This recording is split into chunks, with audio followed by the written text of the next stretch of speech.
मच्छी मटण खाणं हा काही गुन्हा नाही, पण गोविंद चव्हाण आणि त्यांच्या कुटुंबाला मात्र त्याची शिक्षा भोगावी लागली। दहिसरच्या बोनाव्हेंचर सोसायटीत हा संतापजनक प्रकार घडला।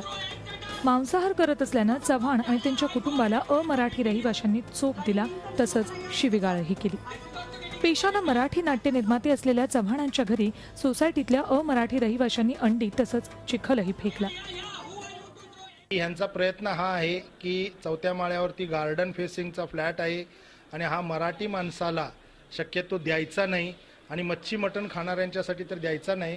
मग आता ह्याच फ्लॅटमध्ये मी मच्छी मटण खाणारा आलेलो आहे, तर यांना कसं पळवून इथून लावायचं हा त्यांचा प्लॅन आहे। बोनाव्हेंचर इमारतीत एकूण 140 घरं आहेत। यापैकी तब्बल 80% रहिवाशी अमराठी आहेत।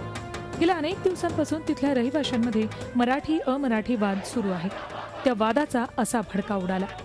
दरम्यान या वादाला आता राजकीय वळण लागले। मराठीचा कैवार घेत शिवसेना आणि मनसेचे कार्यकर्ते या इमारतीत धडकले। निषेध म्हणून त्यांनी इमारतीच्या आवारात मच्छी फेकली।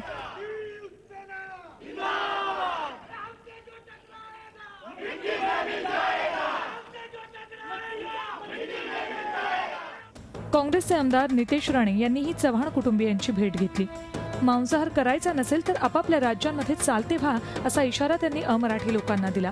राजकीय दबाव असेल किंवा समाजाचा दबाव असेल कुठलाही असेल, पण महाराष्ट्रात आम्ही खपून देणार नाही। तुम्हाला हे करायचं असेल ना आपल्या आपल्या राज्यामध्ये जा, तुम्हाला तिथे नॉन व्हेजिटेरियन नको तर तिथेच खा, किंवा पाहिजे तर ते शाकाहारी जेवायचं ते तिथेच जेवा। आमच्या इथेही नाटकं करायची नाही आणि आम्ही काही खपून घेणार नाही।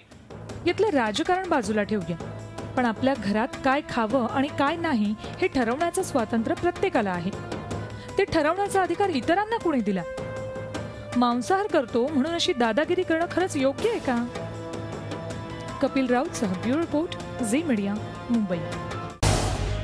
झी 24 तास रहा एक पाऊल पुढे।